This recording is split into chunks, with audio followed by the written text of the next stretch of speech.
नमस्कार दोस्तों, आज मैं आपको निर्जला एकादशी की पवित्र कथा सुनाने जा रही हूँ। निर्जला एकादशी साल की सबसे बड़ी एकादशी है। आज हम सुनेंगे निर्जला एकादशी की पावन कथा, जिसे सुनने और व्रत करने से सभी एकादशी का फल मिलता है।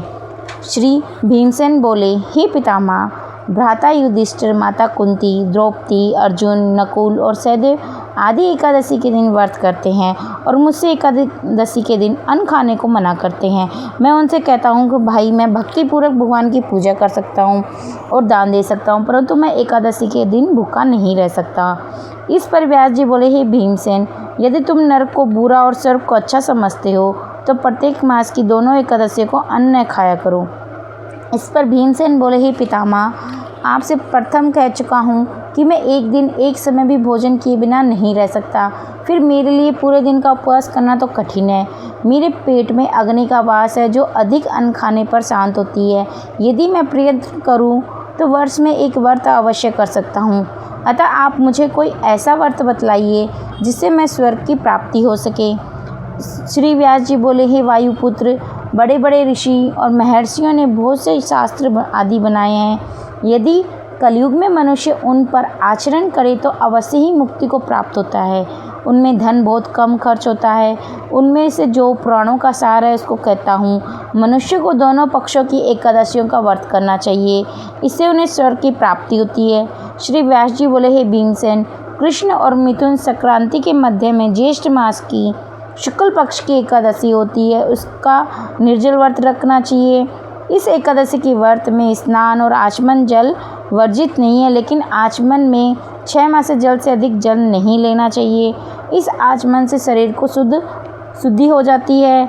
आचमन में 6 मास से अधिक जल मदपान के समान है। इस दिन भोजन नहीं करना चाहिए। भोजन करने से व्रत नष्ट हो जाता है।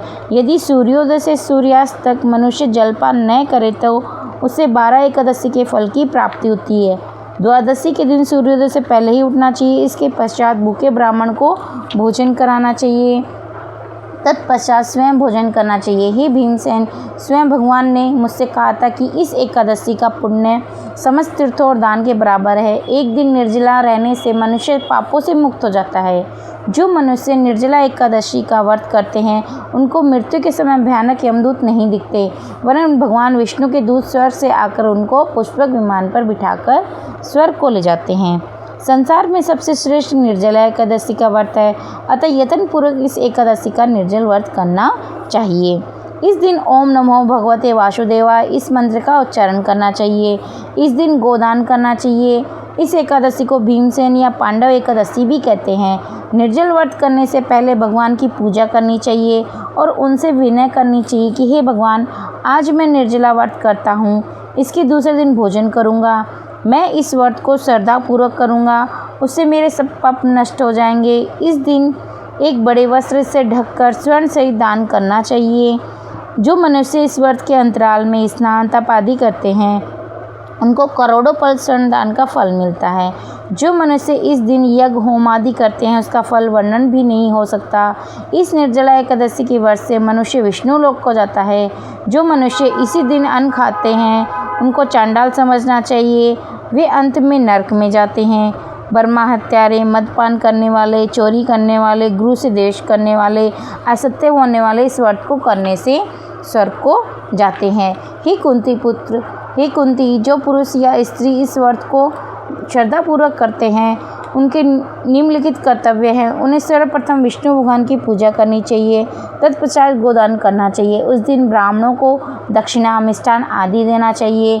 निर्जला के दिन अन्न, वस्त्र, छत्र, उपहार आदि का दान करना चाहिए।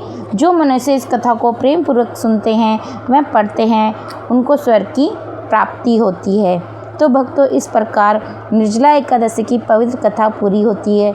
जो भी भक्त श्रद्धा और भक्ति से इस व्रत को करता है और कथा सुनता है उसके सब पाप नष्ट होते हैं और भगवान विष्णु की कृपा प्राप्त होती है। जय श्री हरि दोस्तों।